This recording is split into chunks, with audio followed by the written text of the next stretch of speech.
It was snowing. It was snowing a lot.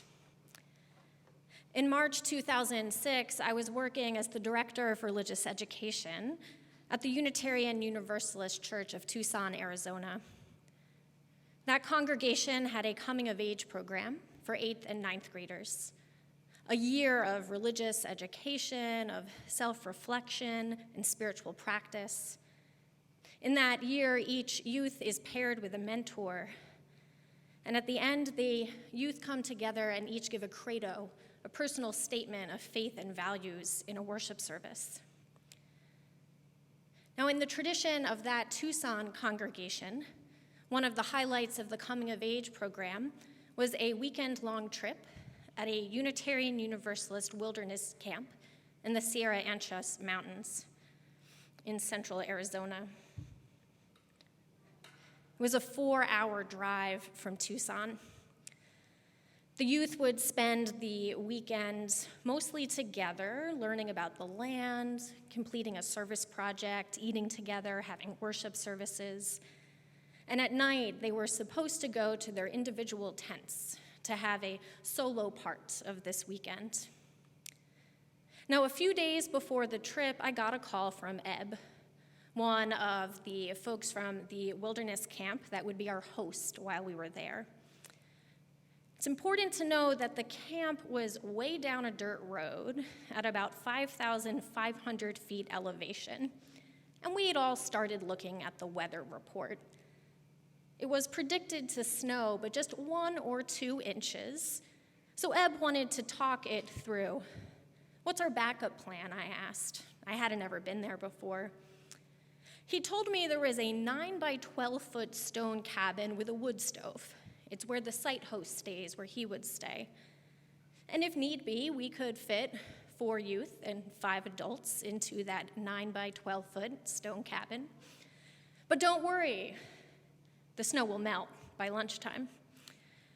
So knowing we had a backup plan of sorts, I called the families to check in, reminding them to pack waterproof shoes, asking, do your children own waterproof shoes, being assured that those Arizona children owned waterproof shoes. So on Friday, we packed our cars in the sunshine of the Sonoran Desert and headed north. It began to snow on Friday night, as predicted. On Saturday morning, there were 1 or 2 inches of snow, and it kept snowing. We completed our morning service project, and it kept snowing. We ate our lunch, standing up underneath the kitchen tent, and it kept snowing. Eb, our site host, had joined us for part of the day. He had started to go back to the stone cabin and then turned back around. He said, I don't think the snow is going to melt. I don't know when it's going to stop. I think we need to abandon camp. Everyone looked at me. I was the person in charge. I was 1 week shy of my 24th birthday. I gathered the group in a circle to explain the situation, and after some discussion with one very strong dissenting voice from a man twice my age, I made the call that yes, we would abandon camp and take refuge in that cozy stone cabin a 1/4 mile's walk up a hill. There wouldn't be time for us to pack our tents, and so we handed each youth 2 heavy-duty trash bags to put their bedrolls and their clothes and their journal, because we're on retreat, and any other essentials. The adults filled our much larger bags with all of the food we could fit. And we made our way out into the woods, these teens decked out in their makeshift satchels across their shoulders, through what had become 1.5 feet of snow. And it was still snowing. Wet and tired, we got to our new cozy home, grateful for those sturdy walls. We cut wood for the stove, organized our food, shoveled a path to the outhouse, and started melting snow for drinking water.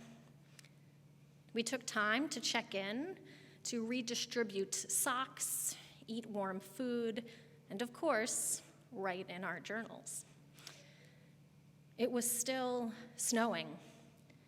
And when we looked out the cabin's windows, all of our tracks up the hill had been completely buried.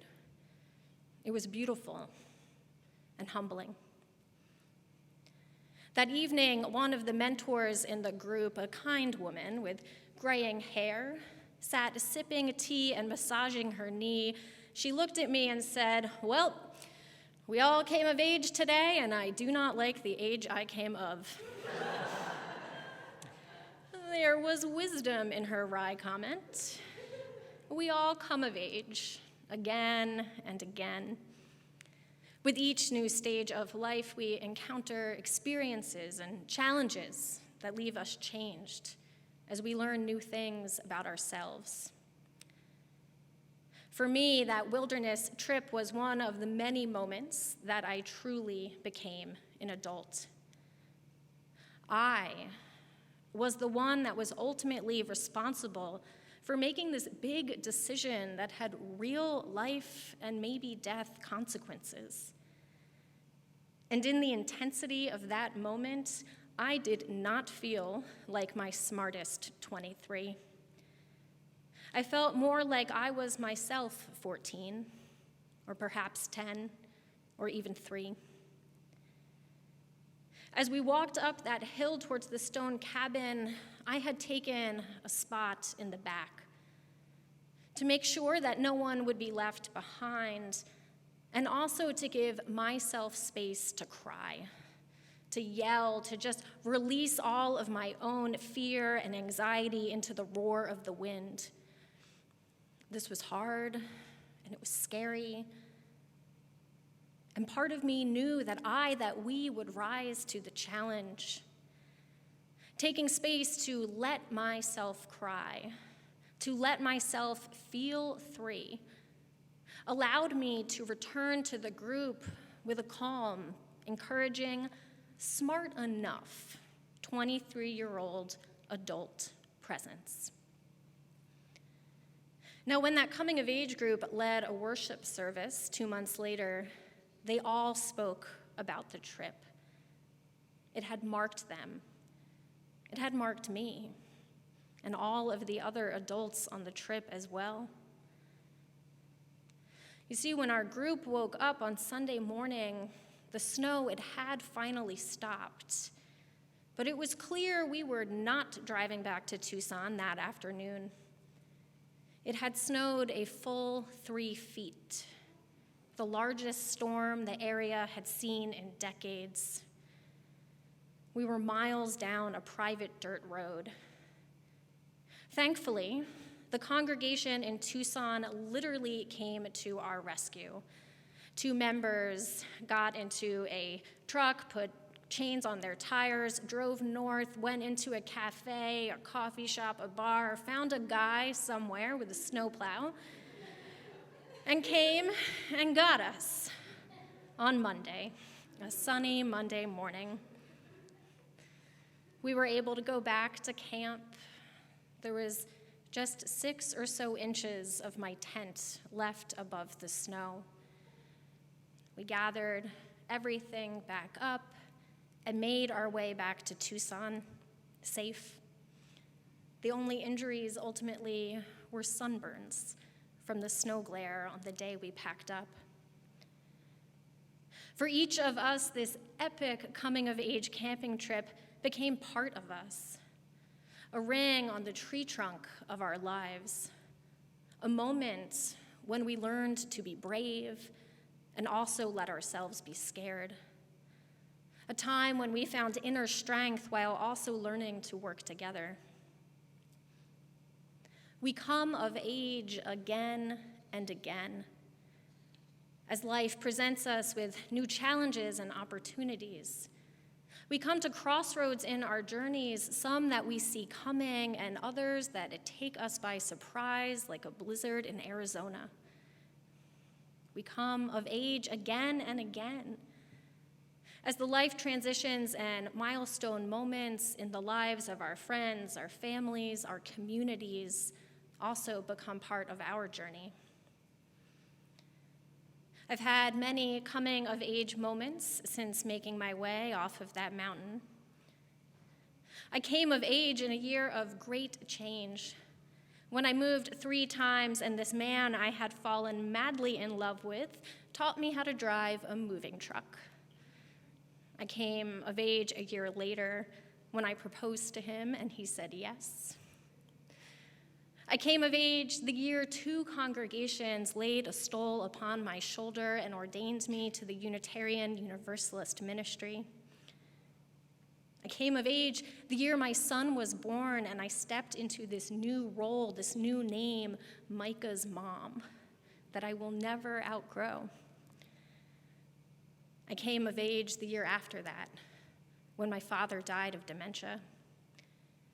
And I came of age just this month when my husband and I sat perched on children's chairs in our son's kindergarten class for our first parent-teacher conference. I am 40 years old today, the parent of a child that is learning to read. And I am that 36-year-old grieving daughter somehow managing to take care of a toddler. I'm the 30-year-old minister learning to claim my voice, and the 27-year-old navigating changing relationships. I'm the 23-year-old leader who got a group of teens safely through a blizzard. And I'm the 14-year-old who survived my own blizzards of the soul. Friends on the journey, you are the age that you are, and every age before that. There is wisdom that you have learned in each previous coming-of-age moment. There are spiritual companions that you have met along the way and communities that have supported and challenged and inspired you. May the wisdom you have gathered during the years of your life be a blessing to you as you come of age again and again. Like a tree, you are formed by all the years you have ever lived. Times of drought and plenty, times of growth and change. In all the days before you, may you know your own strength, even while you make space to honor your fears and your tears as you come of age again and again. May you go in peace and go in love. Amen.